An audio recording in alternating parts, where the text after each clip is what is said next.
Et donc elle a l'idée incroyable, géniale, lumineuse que de doubler une organisation, enfin les pires criminels de la ville. Et par la force des choses, elle va devoir choisir entre mourir, donc bien sûr, c'est pas le choix qu'elle va faire.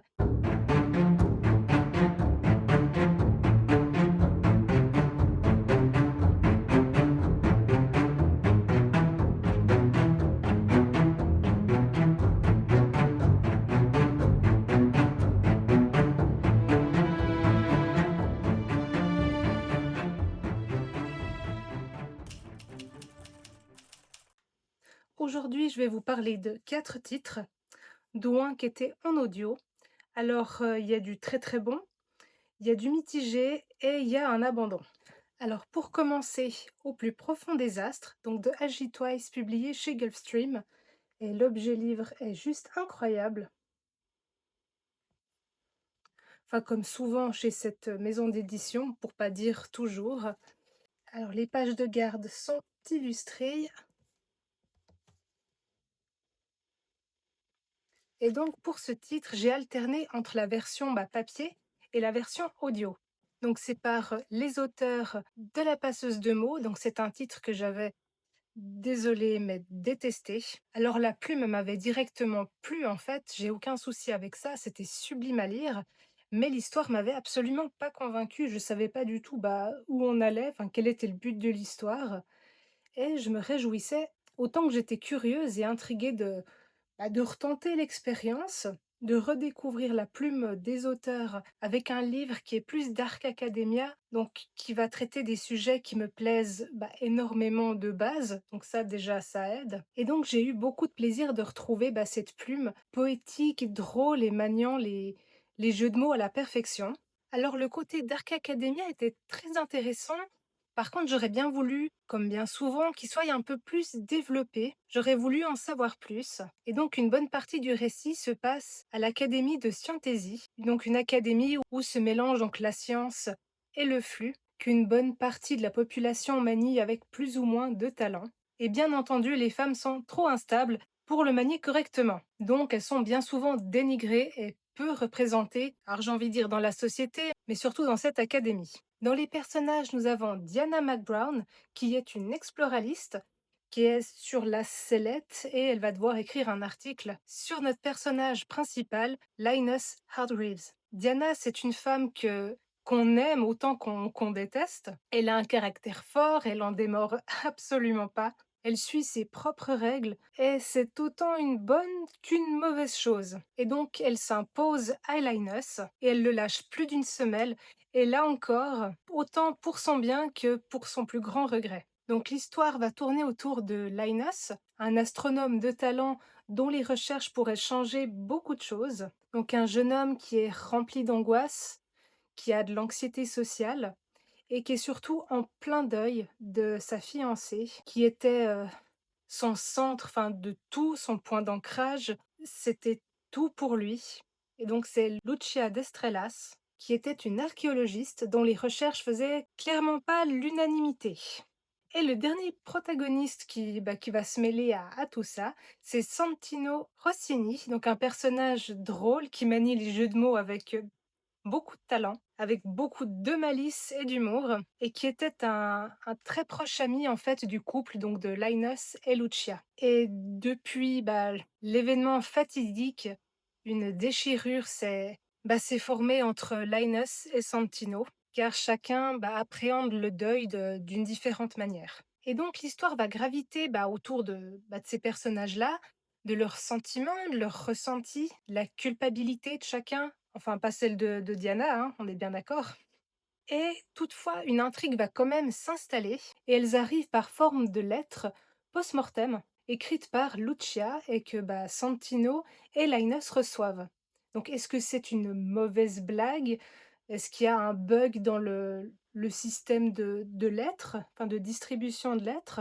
Est-ce qu'elle les a écrits avant? Enfin, beaucoup de questions en fait tournent autour de ça. Et la question demeure de qu'est-ce qui se passe? Est-ce qu'ils deviennent tout simplement fous ou qu'est-ce qui se passe? Donc s'entrecoupent des moments qui se passent dans le passé, notamment avec les recherches de Lucia, mais également à des moments qui m'ont un peu perdue. Donc je ne sais pas ce qui était imagé, si c'était réel. Enfin, je savais pas comment interpréter, différentes scènes. Mais la fin a toutefois répondu, bah, à toutes mes questions, même si elles m'ont déroutée en fait, bah, bien plus de la moitié du livre, donc pendant un peu trop longtemps à mon goût. Donc l'écriture est très belle, elle est pleine de fioritures, de jeux de mots, de vocabulaire riche. Bref, c'était, bah, sublime. Mais concrètement, même si les personnages étaient très intéressants à suivre, eh bah, il se passait pas grand-chose. Donc le tout était bien construit, chaque protagoniste, enfin, créait un mélange qui était intéressant, qui était dynamique, mais comme je disais, concrètement, il se passe rien, à part que Linus est en deuil, il le vit mal. Diana doit écrire un article sur lui et en vulgarisant, bien entendu, c'est tout. Alors oui, à la fin, les choses bougent. Elle nous permet d'entrevoir la suite avec pas mal de révélations et de rebondissements. Mais partez du principe que ce livre est une introspection d'une introspection et on va contempler du contemplatif. Mais pour les amoureux de la langue française et de la dénonciation de l'inégalité et de l'injustice dans un cadre Dark Academia, je pense que ça peut que vous ravir. Personnellement, la version audio a sauvé ma lecture, car ça a été narré par deux personnes, donc un homme et une femme, et ça a vraiment amené le petit plus, ça a un peu plus dynamisé en fait l'histoire. Car même si j'aime énormément les récits contemplatifs, là j'avoue que c'était presque un peu trop pour moi. Est-ce que la fin m'a suscité un intérêt, une curiosité, bah, pour la suite? Oui, j'avoue clairement oui. Donc j'ai adoré suivre les personnages et j'ai bien envie de suivre, bah, la suite de leurs aventures. Ensuite, Queen of Faces, qui est de Petra Lord. Donc c'est un tome 1 publié chez Lumen et pour une fois que je préfère la version brochée que la version reliée. Donc là aussi, on est sur, bah, un bon gros pavé, mais où j'ai absolument pas vu les pages, défiler. Donc j'ai voulu me lancer dans cette histoire en sachant le moins possible. Donc tout ce que je savais, c'est que nous allions suivre une jeune femme, Annabelle Gage, dont le corps est défaillant et il lui reste approximativement 1 an à vivre. Donc son seul espoir, selon elle, c'est d'intégrer Parangon, la prestigieuse école de magie de Kaymor, si ça se dit comme ça. Donc c'est un rêve qu'elle a depuis bien longtemps, donc c'est de rejoindre, bah, cette élite, que sont les mages. Car dans cette école, il y a notamment, bah, son héros depuis toujours, qui avait sauvé, bah, beaucoup de gens et surtout qu'une fois arrivé à Parangon, eh bien, on se voit attribuer, enfin, on se voit offrir un nouveau corps, enfin un nouveau châssis, pour reprendre les termes qu'il y a dans ce livre. Le souci, c'est que, bah, c'est la troisième fois qu'elle échoue l'examen et examen dont personne se souvient. Ça, c'est la petite particularité. Et donc, elle a l'idée incroyable, géniale, lumineuse que de doubler une organisation, enfin les pires criminels de la ville, sur une de leurs opérations et bah, de leur dérober un des châssis pour en faire, bah, le sien et quitter enfin ce qu'elle se trimballe. Et par la force des choses, elle va devoir choisir entre mourir, donc bien sûr, c'est pas le choix qu'elle va faire, ou devenir mage à gages, à la solde du directeur de l'école. Donc tout ça, ça se passe vraiment, genre, là, donc vraiment au tout début du livre. Donc ça vous donne déjà un avant-goût que l'action ne s'arrête pas, on n'a pas le temps de souffler, il se passe beaucoup de choses et vraiment, ça se lit tout seul. Donc dans ce monde, le peuple est divisé entre, bah, les mages, l'élite, suprême et les monotones. Donc le commun des mortels qui ne détient, bah, aucun pouvoir et vraiment on sent l'écart, entre ces 2. Enfin, déjà de base, les monotones détestent les mages. Enfin, en mettant tout le monde dans le même panier, je vais globaliser la chose et les mages détestent les monotones parce que, bah, ils servent à rien. Donc qui dit élite dit complot, machination et honnêtement, j'ai eu l'impression, d'être menée en bateau, en fait, depuis le début du livre jusqu'à la fin, car il y avait tellement de révélations, de retournements de situation auxquels, bah, en fait, je pouvais pas imaginer. Je m'attendais absolument pas et donc déjà l'univers en lui-même est très intéressant à suivre, que ce soit déjà, bah, avec les personnages secondaires, le côté historique, le côté politique également. Même si j'aurais voulu que certains éléments soient plus développés, notamment tout ce qui est, tout ce qui se passe dans l'école, donc le côté Dark Academia qui soit un petit peu plus mis en avant, tout ce côté apprentissage, mais c'est vraiment un reproche minime par rapport à tout ce qui a été fait, tout le travail qui a été fait avec l'univers et surtout avec le rythme en fait dont les choses se passent, l'enchaînement d'événements que j'ai trouvé, extrêmement bien fait. Donc on va suivre plusieurs protagonistes. Bon déjà, Annabelle, le personnage principal, mais il y aura très vite d'autres chapitres avec d'autres points de vue qui va s'ajouter à ça, notamment avec une personne dont j'étais sûre, enfin de prime abord que j'allais détester, enfin que je détestais, que je pensais détester, jusqu'à la fin. Je pensais que ça allait être compliqué, mais l'écriture des personnages, enfin leur backstory et leur révolution allant, de pair en fait avec leur aspiration, la cohérence par rapport, au milieu où, ils ont grandi, leur manière de vivre, leurs habitudes et comment ils ont été, formatés, enfin conditionnés, en fait, c'était génial! Il y a également un sujet que j'ai trouvé très intéressant et très bien mené. J'avais un peu peur que ça fasse lourd, que ça donne une impression de morale ou autre, mais c'est tout ce qui touche à la transidentité et également les rôles qui nous sont attribués à la naissance ou par notre naissance. Et j'ai été impressionnée par la manière dont ce sujet a été traité. À savoir que l'on naît avec un châssis, donc un corps, et on peut par la suite changer de corps avec plein de spécificités différentes. Enfin déjà, échapper à la maladie, à pratiquement la mort ou de point de vue simplement, esthétique. Bon, bien entendu, ce genre de modèle est réservé à ceux qui ont le porte-monnaie qui va avec, ce qui n'est pas le cas de notre héroïne, donc Annabelle, qui s'est vue attribuer un Edgar, je crois que c'est Edgar, donc c'est la marque en fait du châssis, bas de gamme et surtout que ce corps-là est en train de dépérir, enfin il lui laisse de plus en plus des taches grises qui prennent de plus en plus de place sur son corps et elle a même plus d'odorat, elle a plus de goût, enfin, en gros, faut vraiment qu'elle change de corps et donc, on est avec un châssis, on peut changer de châssis et donc de genre. Ce qui était déjà le cas, d'Annabelle.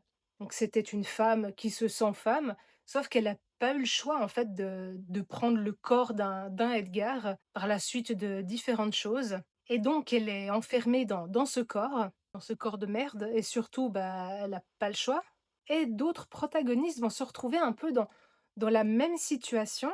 Donc ils vont changer de corps pour X, Y raison et donc changer de genre. Sauf qu'ils vont le vivre différemment. Il y en a, ça sera comme une sorte de soulagement, donc se détacher des normes, qui leur étaient attribuées. Donc ils ont vraiment tous un point de vue différent sur la question, une approche différente et j'ai trouvé ça très riche, surtout qu'on a un large panel en fait de pensées. Alors je pensais pas que cette histoire serait, autant sombre, ni que le world building soit autant enfin, incroyable. Donc il est riche, c'est accessible et très intéressant. Certains détails auraient pu, oui, être plus développés, mais en ce qui concerne donc, la politique et l'intrigue, j'ai eu toutefois enfin des moments de doute, dans le sens où est-ce que ça allait fonctionner, enfin, au vu du chemin que ça prenait? Mais à chaque fois, j'ai été surprise vraiment en bien et je me réjouis de lire la suite, car l'univers comme les protagonistes étaient un régal à suivre. Et puis bon, bien entendu, le final donne vraiment envie de lire la suite. Ensuite, le livre audio que malheureusement j'ai abandonné à peu près 30. Donc La Rage des dragons d'Evan Winter, donc édité chez Rivage et pour la version audio chez Lizzy. Alors c'est clairement un récit qui n'était pas fait pour moi et je n'ai absolument rien à reprocher au narrateur car il contait l'histoire, enfin sa voix était agréable, son rythme, enfin j'ai rien à redire. Mais j'ai dû me forcer et au final, ça sert à rien, enfin quand ça veut pas, ça veut pas. Vraiment, j'ai pas croché, j'avais pas envie d'y retourner et pourtant j'ai laissé du temps passer en fait. J'ai mis un petit peu en pause et je me suis dit: «C'était peut-être pas le bon moment», mais fallait que je me rende à l'évidence, enfin, ça ne m'intéressait pas. Alors je vais vous lire le résumé. Le peuple Oméi mène bataille depuis près de 200 ans contre des hordes sauvages. Les plus chanceux naissent doués de pouvoir d'invoquer des dragons ou de se transformer en colosses. Tous les autres sont destinés à mourir dans cette guerre sans fin. Le jeune tau, qui appartient à la caste des inférieurs, compte bien se blesser pour échapper à l'armée. Mais ses proches sont brutalement assassinés par un groupe de nobles. Obsédé par la vengeance, Do se consacrera à une voie impensable, devenir le plus grand épéiste des élus et se faire justice. Entre Gladiator et le Trône de Fer, un best-seller figurant dans la liste du Times Magazine des 100 meilleurs livres de fantasy de tous les temps. Alors là, on est sur 2 salles, 2 ambiances. Alors, dès le départ, en fait, j'ai eu de la peine parce qu'on commençait sur, l'île assiégée et vu qu'il y avait plusieurs points de vue, enfin moi j'étais persuadée qu'on avait, un point de vue des assaillants et un point de vue des assiégés. Sauf qu'en fait, pas du tout. Il y a énormément de termes, de langage propres ou sûrement enfin d'autres inventés, du folklore africain, donc ça je ne saurais pas vous dire. Mais ça faisait beaucoup d'informations au début, enfin en plein cœur de cette bataille et donc déjà, j'ai pris un mauvais départ et après ça, entre bataille, entraînement, j'ai pas apprécié l'histoire. Enfin disons que ça m'intéressait pas et ça m'a quand même surprise parce que dans mes livres préférés, il y en a quand même plusieurs qui sont vraiment des récits de guerre, où on parlera de tactiques de guerre, en fait, et ce pendant, des chapitres entiers. Mais là, est-ce que c'est la plume? Bon, déjà, j'ai pas accroché avec les différents protagonistes, donc ça aide pas du tout. Mais j'ai vraiment essayé, mais à 30 j'ai abandonné. Donc, comme on dit: «Essayer, pas pu». Pourtant j'avais vu de très bons retours dessus, mais ça sera sans moi. Bref, pour le coup, ça m'a vraiment fait mal au cœur, car je pensais vraiment beaucoup plus apprécier ce récit. Surtout que j'aime beaucoup la fantaisie, africaine, je trouve ça très intéressant. J'en avais lu déjà plusieurs, mais plus dans le young adulte et ça l'avait clairement fait et donc on part sur une grosse déception.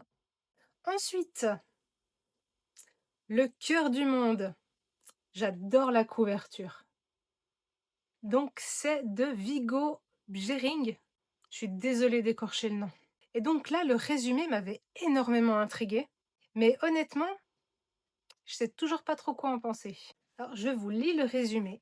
À qui se fier lorsque le monde est fait de glitch?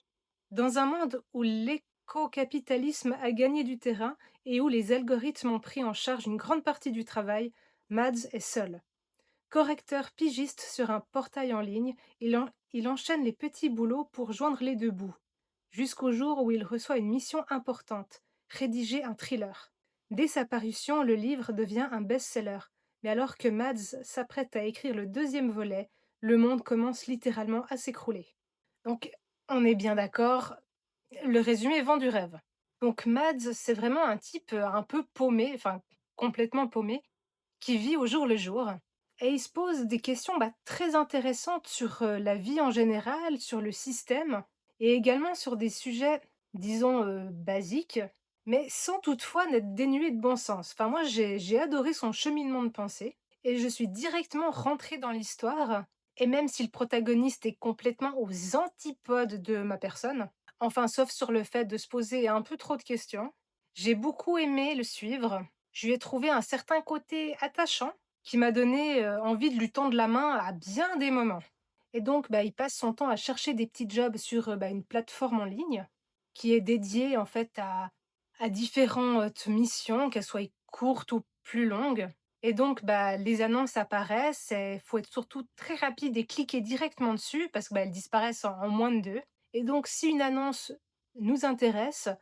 on coche et quelques minutes plus tard, on reçoit une réponse pour savoir si on est pris ou pas pour le job.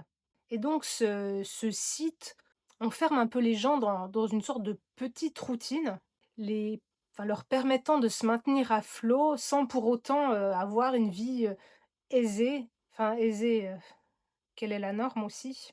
Mais en gros, ils se retrouvent dans ce cercle vicieux et Mads se pose énormément de questions, déjà à savoir si ce site existe, oui, il existe, mais est-ce qu'il y a vraiment des vrais jobs derrière? Est-ce qu'il y a vraiment des demandeurs? Ou est-ce que c'est la société qui veut que ces gens, en fait, s'occupent et ne fassent pas rien, tout en les maintenant, à un niveau, de vie qui leur permettent de vivre et donc j'ai trouvé cette approche très intéressante et suffisamment mis en lumière pour nous intriguer, mais juste pas assez pour, rester focalisé dessus. Enfin, je sais pas si vous voyez ce que je veux dire, mais c'était malin. J'ai vraiment bien aimé en fait, cette entrée en matière et la manière dont on fait connaissance en fait avec Mads et qu'on rentre un peu dans son quotidien. Donc il est clairement rentré dans ce cercle vicieux de ses petites recherches d'emploi pour, bah, payer, bah, ses factures, son appart. Donc le stress des annonces qui partent, très, très vite, de la recherche et la demande. Il se pose plein de questions, donc est-ce qu'il y a d'autres gens qui sont bien plus qualifiés que moi? Enfin, est-ce que ces jobs ont vraiment du sens? Il fallait qu'il soit réveillé à certains créneaux horaires parce que c'est là qu'il y a le plus d'annonces. Enfin, il a mis en place plein de petites tactiques, mais qui fait que tout son monde tourne autour, en gros, de ce site. Et donc, bah, comme il est mentionné dans le résumé, il va tomber sur l'annonce de sa vie qui promettait beaucoup d'argent pour un job, enfin, je vais pas dire simple, il doit quand même pondre, un roman et signer certaines clauses, pas suspectes, mais certaines clauses et là, tout va changer. Alors jusqu'à là, j'étais vraiment à fond dans le récit et même un peu après.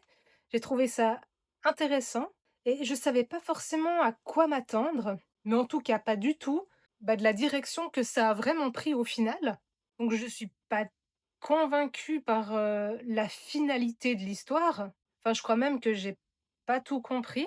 Enfin, pourtant, Matrix, c'était facile de compréhension, même Inception, c'était bon. Après, il est assez court, mais je sais pas quoi penser de, on va dire, parce qu'il y a plusieurs parties. Je dirais ça, ça, je sais vraiment pas quoi en penser. Donc autant le début était génial, j'ai tout aimé, mais la conclusion, je le recommande toutefois, enfin il est court, ça se lit facilement, ça se lit vite, c'est, bah, divertissant, ça relate de questions intéressantes et importantes et si ça se trouve la fin saura plus vous convaincre que moi. Donc c'est tout pour ces 4 titres et on se retrouve très rapidement pour mon vlog à thème dont il me reste ce livre à lire. Enfin, j'en suis à là. Donc je vous dis à tout bientôt.